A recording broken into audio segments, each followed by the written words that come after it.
Hey guys, this is Georgia with Ancient Aliens, and you're listening to That One Time I Was Abducted by Aliens with Jamie and Bree.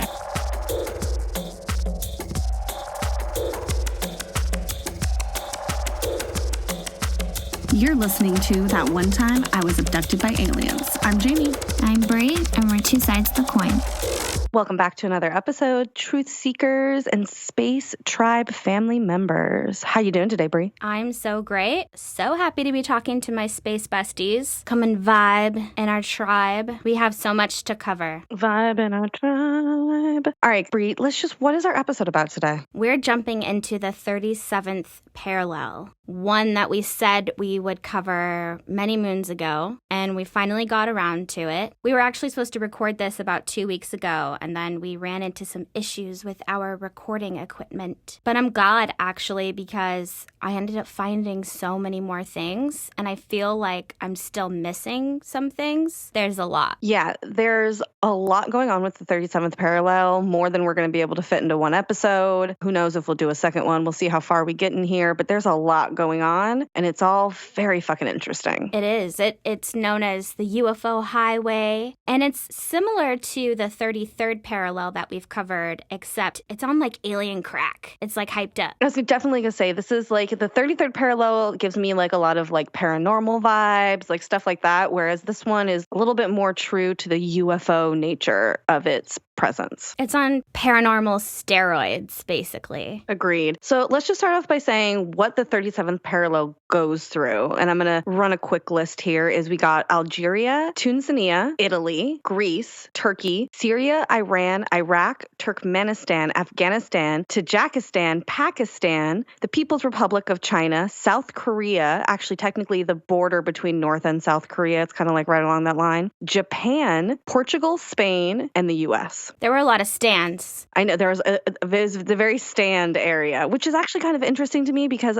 we've said on several episodes that like there's like a lot of stargates and like portals that are in that area. So it's interesting that they run along that 37th parallel line because the 37th be poppin'. I completely agree. This overall came to light, more mainstream light, from Ben Meserick. He wrote the book, The 37th Parallel, The Secret Truth. Did you read the book? No. Okay. So there's like kind of mixed reviews out about it. What a lot of people like about it is that it's a really easy read because the UFO perspective about the 37th parallel from somebody who's not really into UFOs. So it's very palatable. Although I found that there's not that much actual information inside of it. Like it doesn't really tell us what's going on there. One of the pages at the end is like a blacked out, like black, quote unquote, redacted page where he can't share any information kind of shit. And honestly, I took it as more of kind of like a kooky, like, all right, I guess I'll write about this because people will buy it. I can see where you're coming from, but he is a very well-known guy. I mean, he's written books that have made it to movies. We all know the story of 21 and A Social Network. It was the story of Facebook, basically. And so he's a known guy. He always wrote about mainstream topics and then jumped into this because of a UFO researcher, Chuck Sikowski. Give it up for Chuck. Give it up for Chuck. Who was balls deep in the subject. And he is really the one that put all of these pieces together. He's a well-known UFO researcher in our community, but I think that he really gained a lot of attention when he was fired from being a sheriff's deputy from Colorado's El Paso County, and he was there for 8 years. And basically what happened was there were some cattle mutilations and the police department had released a statement giving an explanation. And although he was off duty and never really gave a solid statement saying, yeah, I'm a sheriff and all of these things, but because it came out that he disagreed with what the explanation was that the police department came out with, they found that it was a bit controversial. They didn't like that. So he was basically fired, all because he believes in the UFO phenomena having ties with cattle mutilation. Well, it's interesting you talk about cattle mutilations because definitely like the southern part of the United States in general has had a huge issue with cattle mutilation, so much to the point where like Texas and Oklahoma and like a bunch of sheriffs and people in charge had to literally band together and like beg and force the FBI to investigate these cattle mutilations. So of course, you have somebody who's like a sheriff trying to investigate them, you're going to run into some trouble. Historically, the southern part of the United States doesn't like to look into UFO kind of things, doesn't like to look into those cattle mutilations. And it's just a shame. I mean, it's discrimination in my book. But I do find it interesting that all of those cattle mutilations were along the 37th parallel. I mean, we have Missouri, Kansas, Arkansas, New Mexico, Colorado, Arizona, Utah, Nevada, Oklahoma. All of those spots were all on the 37th parallel. That's what really made him pay attention to this whole topic and really investigate what the hell is going on this 37th parallel that's causing all of this strange UFO activity. I think we have a few kind of 37th parallel incidents that we would like to go over. I want to start in California and make our way across. That's literally what I was going to say. Okay, perfect. Literally, my notes right here. Let's start in California. That's creepy because mine too.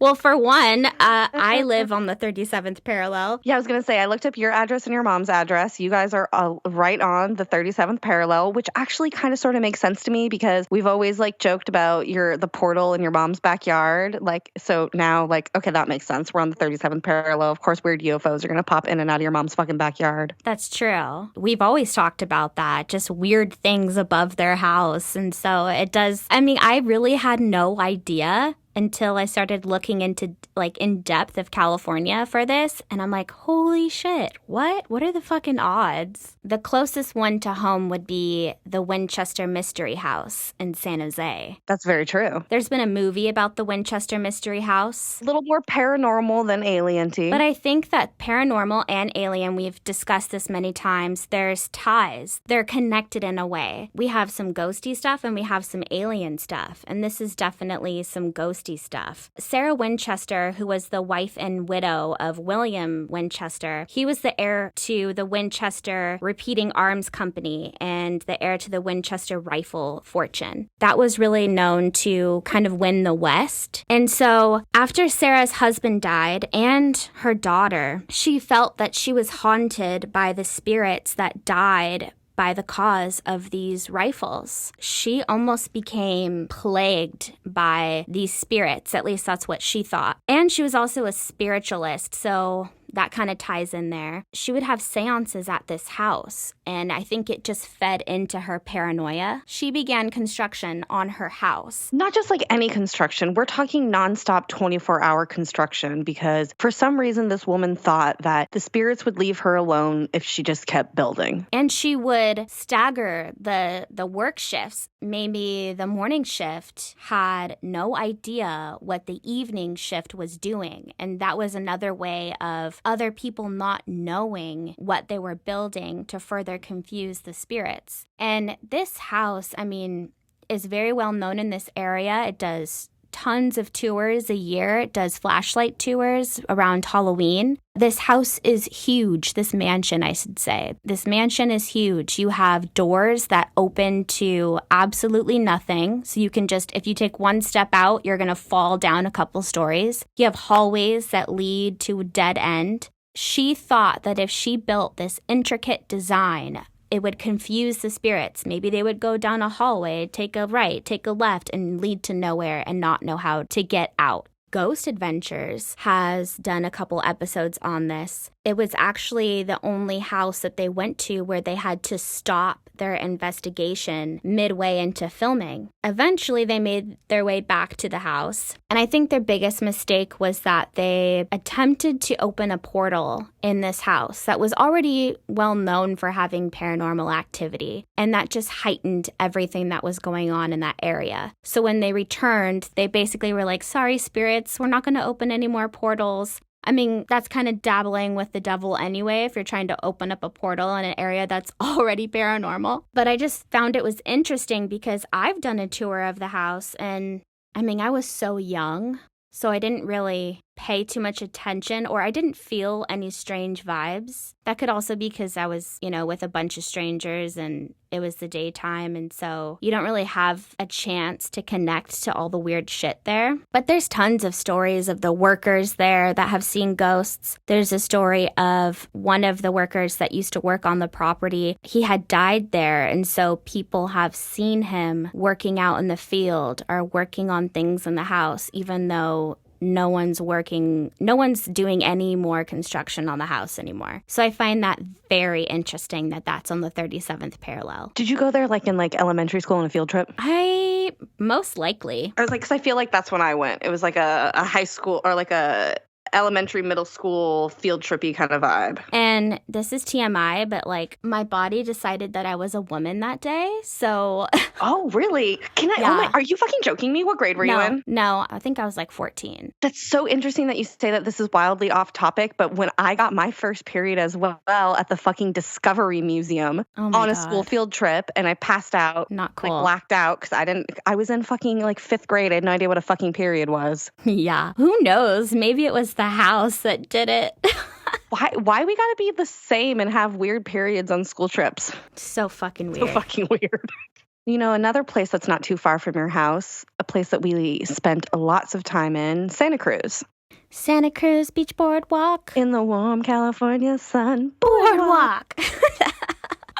So there's something out there called the Mystery Spot, and it's very comparable to the Winchester Mystery House. It's like this weird wooden house cottage thing that's up in the Santa Cruz Mountains, and it's called the Mystery Spot because this area seems to defy gravity. Have you ever been there, Brie? I have. I have not. Oh my goodness. It's so interesting. Like you said, it defies gravity. It's almost like a place where our traditional physics doesn't exist. Walls roll uphill, the house is literally sideways, but when you stand in it, you're standing up straight. And oddly enough, it's encompassed in this circular area about 150 feet, just a circle. Like you said, weird things happen. The ball, so let's say they put a plank. They tilt the plank downwards, where normally if you put a ball on top of a plank, it's going to roll down. Well, at this house, the ball rolls up. And many other strange occurrences. It's interesting that you bring up that circle, though, because one of the kind of myths about why this area is the way it is because a meteor came and crashed down and formed that little circular area where they built the Mystery Spot on top of. Another theory is that there is a UFO that's buried under there, and it's causing some strange electric anomalies. Now, what's very interesting are there are lots of skeptics about this that say it's all just an illusion, that they built the house sideways. You think that the ball is rolling up, but really it's rolling down. It's just all an illusion. And I find that very hard to believe. Since this is a historic landmark here in California, I feel like if it was just a place of smoke and mirrors, maybe they wouldn't have made that a monument area. It is known to make you feel dizzy, your chest feels heavy, you feel nauseous. All of that happens in this area, and so it draws tons of attention. Did you feel nauseous when you're in the area, or did you feel like, I feel like at a UFO home? UFO home. It was strange. I like that vibe. It's weird. You think you're standing straight, and then you look down, and it's like your feet are to the left of you. It's the weirdest thing. It's like the tall people look short. You can stand on top of the house, and it looks like you're just leaning completely forward. It's just the strangest thing. I'm going to be there in about 3 days, Brie. Maybe we should go. Maybe that's where we should go. Let's go to the Santa Cruz Mountains and go to the Mystery Spot. There's so many things I want to do with you. Oh, you didn't tell me. Like what? We'll talk later. So if we hit the road, we're going to bump into Nevada. Which is where I'm at, guys. Which, let me just tell you right now, Nevada, all of it in general is just weird alien shit. And it's very well known for Area 51. Space and Area 51. Let's go. Area 51 has a lot out there, and we've gone over plenty of the stories of all the things that happen in Area 51. So let's continue on our little 37th parallel road trip. So if we continue our journey, then we're going to end up in the Four Corners region. This area is known for a lot of action. We have Utah, there's the Navajo Mountain, and it does cross into Arizona and the border. That place is is a huge laccolith dome, and it is a special place to the Navajo people known as Head of the Earth. Traditional Navajos believe that the mountain and the spirits can heal the sick, protect you, or even bring rain. It's a sacred place to these people, and there's only one way in and out. You do need a permit to even go in. You'd have to get a permit from the Navajo Nation to even enter this area. It's a big place, but it is known to be a stargate and a portal. The whole Four Corners area is really a headstone for Native American land and history, which we know is full of mystery and the paranormal and its links to star people. Yeah, what's also really interesting about this Four Corners area is it actually has this huge methane cloud that's being emitted from it. And it's so large that it is responsible for about 10% of the U.S.'s natural methane releases. So it's interesting that it's over this 37th area, this parallel, this area that has like all this history and all this weirdness going on, that there's this huge fucking methane cloud just literally pouring out of that area at all times. That is so weird. I had no idea. I wonder. That is so fucking strange. Well, then you start to hear like a lot of things, people talking about how like, you know, methane could light on fire in the atmosphere and that's why people see UFOs. So like, is that just them covering up the UFOs happening in that area? Or does this methane release have something to do with it? I mean, there's just so many layers to it, I think, when you think about that aspect of it. It definitely is. And right in that area, very close, is a World Heritage Site, Mesa Verde National Park. It is one of the best sustained ancestral Puebloan and archaeological sites in United States. It's about over 52,000 acres. This land contains petroglyphs and dwellings, which are basically rock shelters that are built into the cliffs. And the most famous one would be Cliff Place. And it is the largest in North America. Cliff dwellings in North America. You know, I feel like we could do an entire episode on the whole Southwest area because it's just like so fucking poppin'. And bro, I want to do an entire episode on the Kentucky Mammoth National Caves. Anyway, hold on, continuing. So the people inhabiting these ruins were the Anasazi, about 450 to 300 CE. That's current era. So I believe that maybe we're switching up our names for, instead of before Christ and after death, I think after death would be current era. So maybe it's like dropping the religious side a little bit, you know what I'm saying? But don't come for me on that name because there is a lot of debate on using the word Anasazi because some will say it's just ancient ones, but overall this is a name that the Navajo gave them, and it can also translate to ancient enemies or ancient outsiders or alien enemy. I'm not sure if maybe it's not politically correct anymore to call them the Anasazi if it's calling them ancient enemies. So there's a lot of debate about that, but for this episode, I'm just going to call them the Anasazi. So there's no concrete conclusion about how the Anasazi disappeared because they built these intricate dwellings and petroglyph areas and then they just up and disappeared. There's a lot of debate on whether or not there were droughts and that's what led them out, or if something else happened and it caused them to completely disappear. It's like the Mayans, they just dipped. I was going to say that actually sounds very similar to the Mayans, though, because a lot of people are saying that what happened is that all of their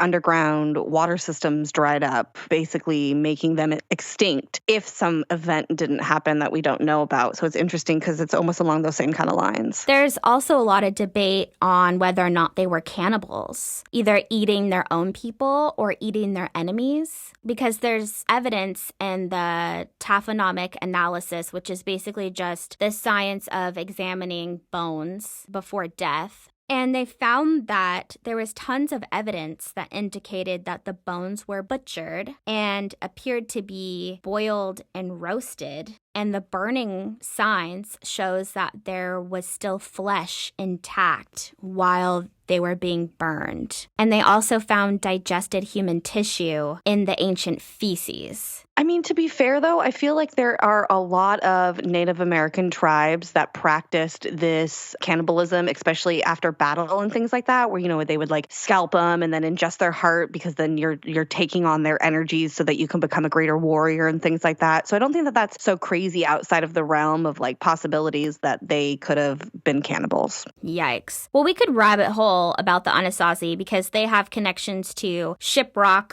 which some people do consider is on the 37th parallel. It's 36.78. And that's one of the things with the 37th parallel is sometimes people include either like 70 miles either north or south of the 37th parallel as being like a whole encompassing area. So I would love to get into that because the whole story of its creation links to interdimensionals from Venus coming, ties with reptilians. There's Chaco Canyon, which has a ton of mystery behind that. And apparently there was evidence of ET presence there and the government taking over and covering it up. So I think we could definitely do an entire episode just about them. But this site in particular has many tales of hauntings from the Anasazi. Quite interestingly, more in recent days, a mysterious disappearance of a hiker in 2013. Mitchell Dale Staling, he goes by Dale. He went out for a pretty late hike. If you're going to go hiking, he left his house about 4 o'clock. And the trail that he took was less than a quarter mile long, and it was connecting to Petroglyph Point, and it's a 2.5-mile loop. But he never returned home. So he should have been kind of in and out in maybe a couple hours, but he never returned. And they never found his body while searching tons and tons of search parties for him until about 7 years later, which was just last year. Ooh. September 2020. Oh, shit. Not that long ago. Really not that long ago. So they found his remains, and oddly enough, it was an area that had already been previously searched. Of course, it always is. It was like 4.2 miles away from the trail. And so, of course, this grabbed the attention of David Pilatus, who we all know is the missing 411 researcher and author. Because like you said, that's so common for these national parks when there's a disappearance, when their remains are found or when the person reappears. It was an area that was already well overdone with search parties and dogs. I mean, all of that kind of stuff. He goes out to investigate also because where Dale vanished was known by the natives for being this mysterious spot where there were supposed to be like mystical powers there in that area. You think at some point we'd start to learn our lessons about Native American tribes telling like white people not to go into certain areas because weird shit happens? Because I feel like so many of these stories start off like that. Like, well, the Native Americans warned us and we went anyways. And we were like, fuck it. All right. Yeah, so it was really interesting because they did readings and found that the static electricity there where he vanished was just off the charts. Are we talking about some EMFs here? Some electronic magnetic fields? To the point where he speculates that there is a vortex in that area. And strangely enough, Dale was from a German descent, which is another very common trait in people that are missing in national parks. That's one of the points in his checklist when he goes and investigates these people that have disappeared in national parks. Not only is it that their body is found in a place that was already searched, but that they come of a German descent. And so that kind of leads you down a rabbit hole into like, how are they disappearing? Are there aliens taking them? Is it because they're Nazi aliens like back in the day that are working with the Draco? I was just going to say, is it Hitler? You know, and we've gone into that with the whole secret space program. So I mean, like I said, that's its own rabbit hole. And what's also very strange about this is that apparently an average of about 5 to 10 people go missing in that park a year. That sounds about right to me, honestly, though. Like, you guys, our park systems, this isn't the only park system we're going to talk about on the 37th parallel either. No way, Jose. And if we continue to Colorado, we come across the San Luis Valley. And that place, oh my God, we're going to fucking journey there. It's only 40 miles from Dulce also. So it's in Colorado, but it extends into New Mexico. And this place is known as a paranormal playground. Every type of paranormal phenomena has been recorded and reported in this area. We're talking UFOs of all shapes and sizes, Bigfoot, crop circles, cattle mutilation, and this place is the largest alpine valley in the world, nestled in between the Rocky Mountains, and it's completely isolated. It's 5,000 miles. It's bigger than Connecticut. And so it's like this little valley that's almost like a little lima bean nestled around these giant mountains. At one point, there were at least 12 different native tribes that were visiting the area simultaneously. And because of this, it was known as the Bloodless Valley, the Valley of Peace, because they would go there for vision quests. So they knew that this place was already paranormal, pop-in, a place maybe to tap into the other interdimensional realms. And so it's really interesting that maybe other places you would come across a different tribe and your enemies and you would maybe try to kill each other. But in this place, it's like, no, this is a no-go land. So this area is highly, highly known for having portals. There's magnetic energy in maximum and minimal field strength, along with clay in the sand and water, which of course just generates enough concoction to create a vortex. And the land is rich in minerals. I say land because this is going to cover the entire area, all the different parts of this valley that I'm going to go over. All the different minerals there. One, there was a turquoise mine, like back in prehistoric times. This was a place where they would go mining for turquoise. But the different minerals that they found there, and this is just a few. Okay, give them to me. Apatite, chalcedony, epidite, feldspar, fluorite, hematite, magnetite, opal, plum agate, tons of quartz, calcite, garnet, pyrite, silver, copper, gold, gypsum, rondite, carnelian agate. I mean, the list goes on and on. So this place is popping. You didn't have to flex like that. You just could have said all the crystals. All the crystals in the world. Yeah. So, I mean, think about it. Like, we collect crystals and stones and keep them around the house for their energy. We wear them as jewelry to connect with this. So imagine a huge area of land where all of that is nestled in there. So that just adds to the energy there. It's just popping with all of these stones. In this area is the very first cattle mutilation, the first to hit mainstream news, the beginning of mutilation season. It's like this was the place. The story there is very well known. This was in September 1967, known as the Snippy Horse case. Snippy? Yes. Like they're snippy? Snippy the horse. Are they persnickety? He was a persnickety Snippy. I like it, okay. What happened was...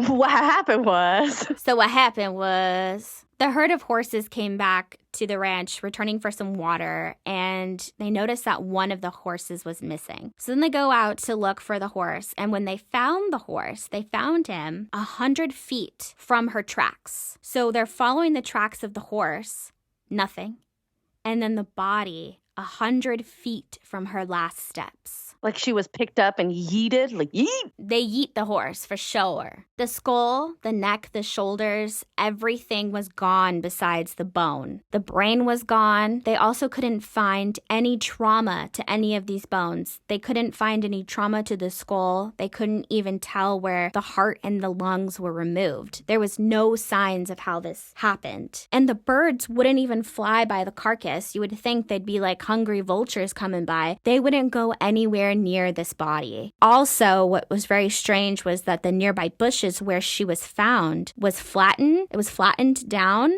and there were burn marks everywhere. I was going to say, sounds like a UFO, like swooped and then yeetity yeet. Exactly. So this was a very interesting case. It has all the indications of your typical cattle mutilation, where all those things are missing, the blood is gone, the body is flattened, there was nothing but bones, and they were a strange yellow color, like they had been sitting out there in the desert for years, even though she was just alive a day ago. It baffled everybody. And this was one of those cases that brought everyone to come and check it out, including Chuck Sikowski, who we mentioned earlier.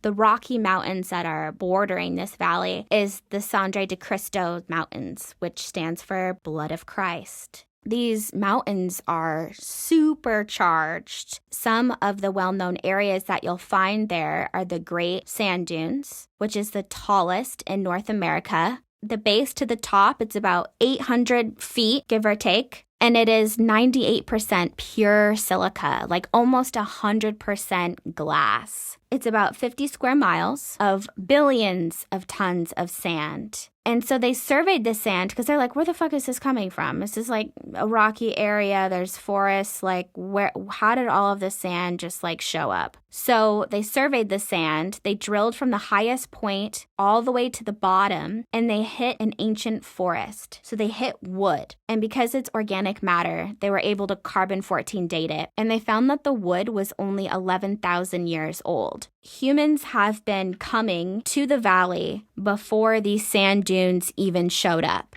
Realistically, they're baffled as to how the hell the sand even got there. Like, how did this happen? One of the really funny theories there is, that whole Four Corners region, all the different natives have different stories of how they came up from underground, the Sipapu, and that they were helped by these ant people that, would bring them from underground. So one of the theories there is like, it's the ant people. They were like digging underground, and so it kicked up all the sand there. Oh, I kind of like that. There's weird things that have been seen there. I mean, all kinds of very strange paranormal activity. One of them I've never heard before are these like web-footed horses that are like galloping in the sand. Like half fish, half horse? Like horse, but with webbed feet. Maybe it's the ghost of Snippy. She's like, I leveled up, y'all. Yeah, I got webbed feet, bitch. Look what Jesus gave me. Exactly. She's blessed. Blessed. Hashtag blessed. Hashtag blessed. Underneath the Great Sand Dunes monument is Mount Blanca. This is the fourth highest summit of the Sangre de Cristo range, and it is one of the 4 sacred mountains of the Navajo natives. It's the sacred mountain of the East. This mountain is not only a portal, it's a place where UFOs are seen coming in and out through the mountain, and there's strange stories of crystal skulls being found there, as well as there being a secret military base in that mountain. There are tons of weird stories of the military being there and it being tied with aliens and all of that kind of stuff. And this whole area, Dr. Stephen Greer and Isetti, they've been going out to that area since the 90s. And they've been holding CE5 experiences there. And they seem to have amazing contact experiences in the San Luis Valley, including like ETs manifesting, catching it on film, weird stories of like lights coming up and then orbs coming and then expanding to the point where it encompasses them and then like a box appearing. I mean, all kinds of stuff. Stephen Greer says that this is one of the biggest hotspots, opposed from Mount Shasta. This is the biggest area where you find all of that paranormal, all of that UFO activity. And he says he knows for a fact that there is an ancient ET presence, an ancient ET civilization there in Mount Blanca. Like, just like living in the mountains? Yes, deep underground. Okay, all right. And then using that as a portal to come in and out, which is kind of the same as Mount Shasta, what Mount Shasta is known for. I mean, here's my issue with believing all of this. And it's just, if I was an alien and I could travel the world and then like also the galaxies, I don't know if I'd want to live inside of a mountain. You know what I'm saying? Like, it doesn't seem like a good vibe. Like, I could see them using it as like a base or something, but living there sounds horrible. I'd rather go somewhere else. Well, maybe just like a tunnel, like using it as a tunnel. I mean, this could connect to like the hollow earth theory that there are going to be like tons of fucking aliens underground. Oh, we're going to get there. We are going to get there. This area, I mean, he has even like particular spots where they go to do their CE5s, and he's just like, this is the fucking spot. There are so many UFO sightings coming in and out of this mountain that there is a UFO watchtower. Judy Messelin created this UFO watchtower, and it was a place where alien enthusiasts and curious people can show up to her watchtower, maybe check out her shop, but she wanted to create a safe space where people can go and tell their alien stories as well as capture all of the crazy the UFOs that are coming in and out. So she knew about this area. She's seen it with her own eyes and was like, you know what? I gotta build a UFO watchtower here. And she basically left what she was doing previously to build this watchtower. It's right on this Colorado Cosmic Highway. And she just seems like such a cool lady. I think this is going to be a big part of one of our road trips that we do one day. So you guys should check it out. Go visit yourself. You can find out more information on UFOwatchtower.com. But it's a very cool place. You know, the UFO Watchtower definitely sounds like something me and you would make in our future. And maybe like we should just both quit our jobs and then just travel around the 37th parallel putting up UFO watchtowers. You know how much I want to do that so bad? I feel like I'm wasting away. Like we just get some 2x4s, you know what I'm saying? And like, I mean, Josh knows how to build things. I feel like Josh would do all the work and we would just hang out. We'll just be here to like hand out flyers, make stickers. Yeah, exactly. All right, Bree, where are we going next on our little road trip? Well, we could drop down a state to New Mexico. Oh, New Mexico. We all know one of the famous things in New Mexico is your Dulce Disneyland. And Dulce is right on the 37th parallel. Another thing that's over there that we're not going to talk about is Roswell, because Roswell happened on the 33rd parallel. But what UFO incident we are going to talk about is the Aztec, New Mexico UFO incident, which if you kind of roll your brains back a little bit and think about where have I heard this from before? Well, let me tell you. I asked Linda Moulton Howell a question at AlienCon 2019, and I said, if not Roswell, what do we look at? And this bitch was like, Aztec, New Mexico. Should we say this bitch? Yeah, why not? Will she take offense to that? I do not think so. Okay. And so the Aztec, New Mexico UFO incident is known as like the other Roswell. And it is very typical, a UFO crash. Now, when this first kind of came publicized, there was a guy who first published the story in 1949 in a Variety magazine column. His name was Frank Scully. Now, if you know anything about this story, it is said that it was a giant hoax and it was two people who made all this stuff up. We've gone over this case before because of Linda Moulton Howell.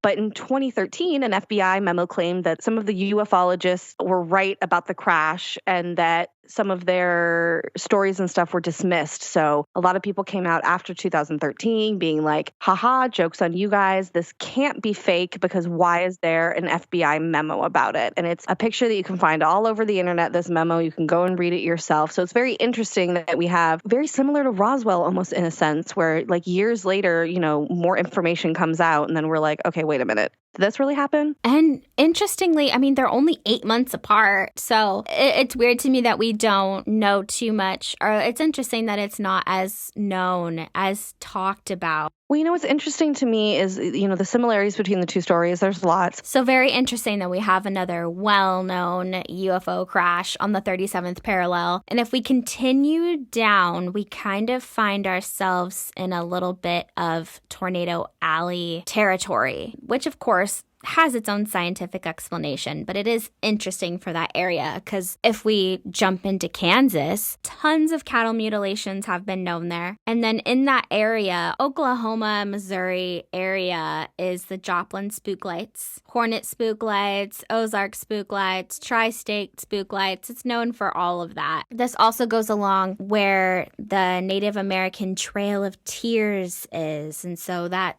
probably adds to all of the strange paranormal happenings there. But this has been seen by the natives since 1836, and it's basically described as these orbs or fireballs that are bipping and bopping all around. They bounce down streets, they disappear, they reappear, bouncing around like a basketball. They hover over treetops. This is a phenomenon in that area that's very well known. People go there like 10 o'clock midnight and always see these weird spook lights, which to me just sounds like UFO, like orbs, or the plasma, like plasma orb beings that, you know, we randomly talk about. It looks and it sounds a lot like that type of phenomena. Yeah, I've heard a little bit about those, and it's definitely something interesting. We should definitely probably cover it at some point. It's a very interesting little area where it's like fucking clockwork, but no matter what people do, they can't go up there and figure out what the hell it is. Like they try and they try and they try, and they just can't. They have no fucking idea. Exactly, clockwork. I mean, I've even seen people that are like, we're going to disprove this, or like, we'll show up, nothing will probably happen. And then they end up seeing it. And they're like, what the fuck? That was so weird. It's rare that you investigate an area that's known for strange UFO orby things and to actually see it for yourself again. You know, usually like we visit the spots just to be like, yeah, I'm here, boots on the ground, but you don't actually see it again for yourself, usually. But this is a spot where people actually do. They go and they see it. And also in Missouri, we have the Piedmont Missouri Lights. And this is a very known spot for all kinds of UFO activity. And there was an incident which gave it the Piedmont Lights name. This incident was in 1973 at the Clearwater Lake, where there was a UFO coming out of the water. This area is known for having UFOs come in and out of that lake. Like we've been saying the whole time, guys, the UFOs are underwater. So much that Chuck Sikowski, you know, he has his own show. Should have mentioned this before. He has his own show on the Travel Channel, Alien Highway. He investigates all of these areas. And so one of the episodes, he goes to Missouri to check out these Piedmont Lights. And it's very, very interesting, all the things that he finds. I had no idea that Missouri was kind of poppin'. You know, as we start to put the pieces together, I realized, wait a second, the Cape Girardeau crash was there. This popped up when we started investigating about the secret space program because this was technically the first UFO crash ever. And this was a story of a minister. This happened 1941, so we're going into the 40s, but this was before Roswell, before Aztec. So the story is basically that a minister was called out by the local sheriff to this spot where this UFO crashed, and he saw the typical metallic silver disc, and inside the disc, you know, of course, like smashed to pieces, but he could see inside of the disc were these bodies, and one was still alive, but on its deathbed, basically. And so the sheriff had called the reverend to come and say a blessing to pass on the poor alien soul to the afterlife. So that is a really interesting point to add to Missouri. Maybe we'll visit Missouri again when we get back into our states episode as we go along, because the whole UFO crash things started there. I definitely am all about the Missouri vibes. A lot of states that we're looking into that I'm like, oh. We're very surfacely going over a lot of the information here right now because there's so much to get in. But there's stuff that we're going to say here that we're definitely going to deep dive into. Yeah, it would almost be a disservice to some of these incidents to not go back and go over and give them their own episode. So this is definitely like just pointing out that they're all on the 37. And then we'll come back and be like, all right, let's dive into the depths of this deep portal. Well, you know, speaking of that, let's move on to the next state and we'll talk about another UFO crash that we should probably go over. Right in Virginia.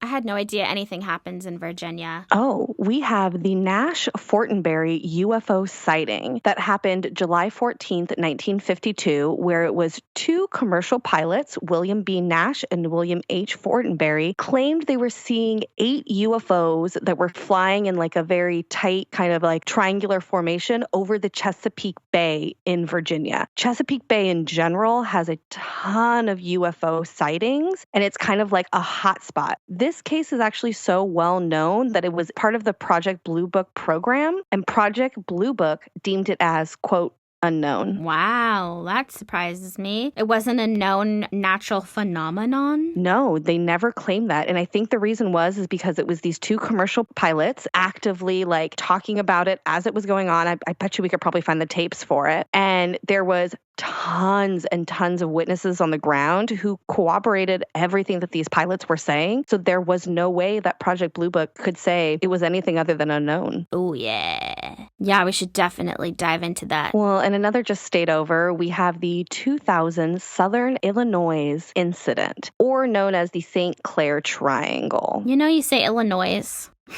Yes, I know I say it wrong and I don't care. Oh, love it. The I don't give a fuck about your T's and your S's being silent. Never. Did you not see that I sent that to you? Like that thing, and it was like California people not saying the T's at the end of things? I know, it killed me. Some of them I agreed with, and some of them I was like, no. You know what got me is when she said hat. I was like, I never say that fucking T at the end. Like, I don't say hat. You don't? Hat. Say hat? I just hat. Oh. Yeah, see? Hat. Yeah, you just say hat. Hat. Which makes it sound like we're almost have like a Boston, like it's a hat. It's a hat. Well, I say in and out. Was there a T there? In and out. In and out? In and out. Yeah, In and you out. kind of said it with a T. Maybe I do. Okay.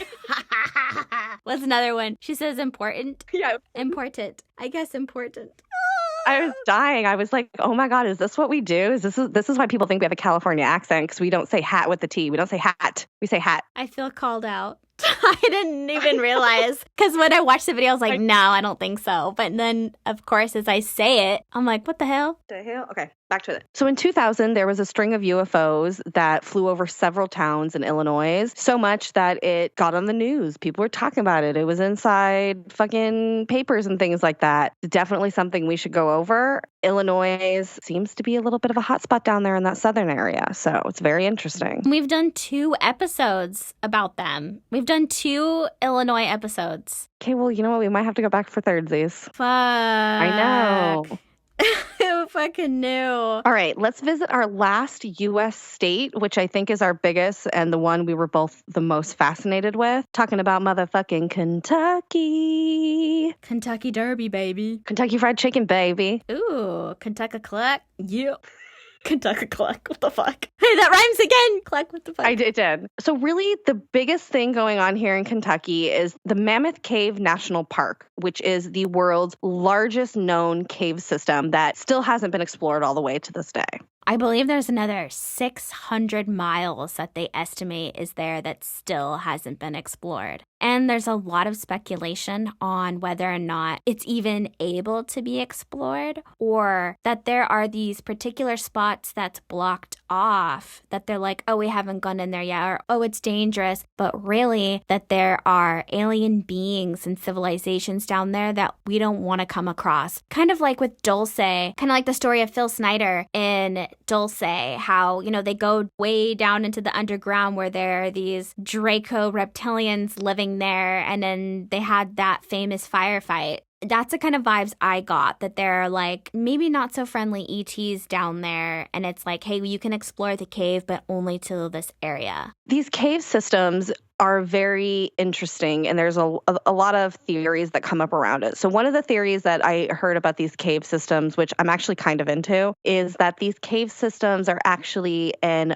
opening, basically like the stairs down to Hollow Earth. And so it is like this giant maze of cave systems that you have to know exactly how to get through in order to like get to the good shit. It is funny that you mentioned the Hollow Earth, because there was an area of this cave known as the Symes Pit Branch, and it was named after Captain John Cleve Symes, and he was the Hollow Earth theorist. He was the one that invented the Hollow Earth theory. And they did rename it, but it's still known as the Symes Passage. Listen, I'm a big believer that there has to be some sort of portals or something down there. This cave system, I mean, you guys don't understand the size of it. We're like talking like literally an entire country could be under Kentucky inside of these cave systems, how far down they go and how large they are and how extensive they are. Like it is, like Bree said, there's so much of it that they haven't even explored and they're not going to be able to. And a lot of it does have to do with, you know, maybe there's like little blocks that, you know, maybe they purposely put some rocks in that area, or like, you know, put a little padlock on the door, like, don't come in here, stuff is happening. Many researchers have been told, like, oh, you can't go back there, and then in privately will be like, no, there's some weird fucking shit, you can't. And it's just a labyrinth of passages. And this is, I mean, we're not just talking like a normal cave, y'all. This is the biggest cave in the entire world, with many entrances. There's like stories of shadow snatchers, and, you know, there was like mummies that were found in there that were very well preserved, that Native Americans used to go down there and have rituals, and it was like a rite of passage to go through. And one of the key factors, I think, that go into all types of paranormal phenomena, again, always comes down to like stones and stuff. You know, one of the things that we've talked about are things like sandstone in these big hotspot paranormal areas.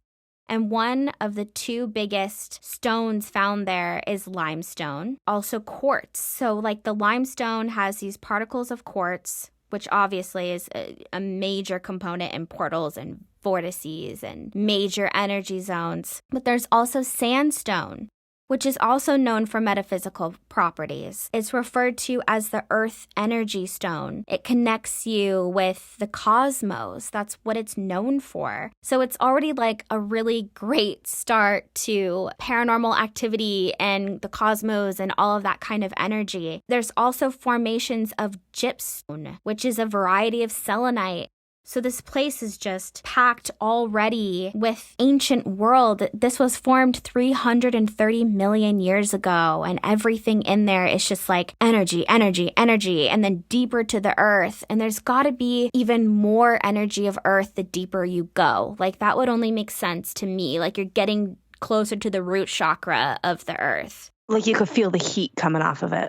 Exactly. And we already know, I mean, Kentucky, the Kentucky Goblins, also on the 37th parallel. Hellier, Kentucky is on the 37th parallel. And it's only 50 miles from Fort Knox. Fort Knox is known for the gold conspiracy. This is where all the gold is supposed to be stored, but that really they already siphoned it away, and the Rockefellers are now using it as like some cage for the innocents to suck their blood. I mean, all kinds of weird conspiracies like that. But in the UFO world, it's known as the Montel UFO incident. This happened January 7th, 1948. Another hot 40s number we have here that seems to link to UFOs and history. Captain Thomas Mantell, who was a Kentucky Air National Guard pilot, he basically crashed chasing a UFO. He climbed so high in altitude that he blacked out and was basically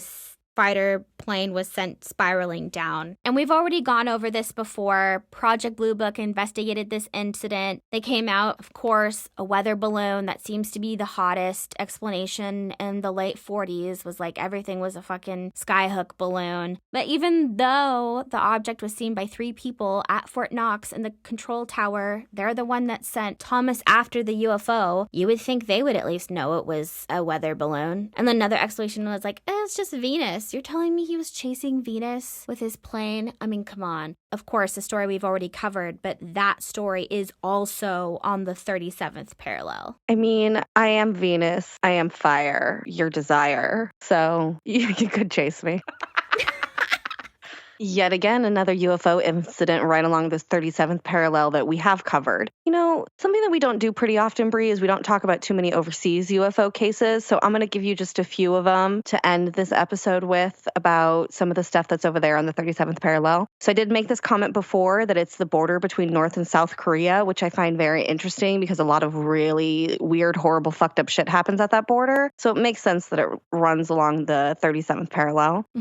To say the least. There's also apparently in Granada, Spain in 1976, a huge rash of UFO sightings over Spain that we definitely are going to have to look into. Oh yeah, baby. And my favorite thing is going to be Fukushima, Japan, where the 2011 earthquake happened and they had the nuclear meltdown. 37th parallel. Crazy. So it's not just the United States, guys. It's all over. It's everywhere. It's across this entire 37th parallel. I didn't even look about all the weird things in the ocean that could be on this 37th parallel that happened. Oh God, if we get into the ocean, it'll turn into a series. It'll turn into a whole series. So here's just a little bit on the 37th parallel, you guys. Of course, we are going to deep dive some of the topics that we haven't yet, but most of them we have deep dived. If you don't remember, go back, check them out, listen. I mean, that was a lot. That was a lot already. Like, who knew? What the hell? There's just so many different things that we can cover. It's just like, oh my God, what are we going to do? We'll have to like rock, paper, scissors over something. And then the next time you guys hear from us, we will be together in the flesh. We're going to record an episode. I'm going to California. The episode's probably going to be about nothing because we will be drunk. Oh my God. And or not able to retain information. So apologies in advance for next episode that comes out where I yell, fuck you, Mountain View, California every 10 minutes. That's exactly what's going to happen and you know it. Why lie to them? Oh my gosh. I don't think we're going to do that. So I guess we're looking forward to that. You're like, I guess I'm looking forward to it. I guess we're looking forward to that. You get what you get. No. You get what you pay for. And what you don't pay for. Exactly. We love you guys so much. Thank you for listening. Send us any questions y'all have, or maybe some other things that we didn't touch on for the 37th parallel. I mean, it was already packed. I can't even believe that we were able to condense all of that into one episode. I feel very proud. And we'll talk to you guys soon. I love you guys in Mountain View, California. I will see you in 3 fucking days, and I will fuck you myself. Oh my God. Jamie, you're crazy. I like to be spicy. You are beyond spicy, bitch. Beyond fucking spicy.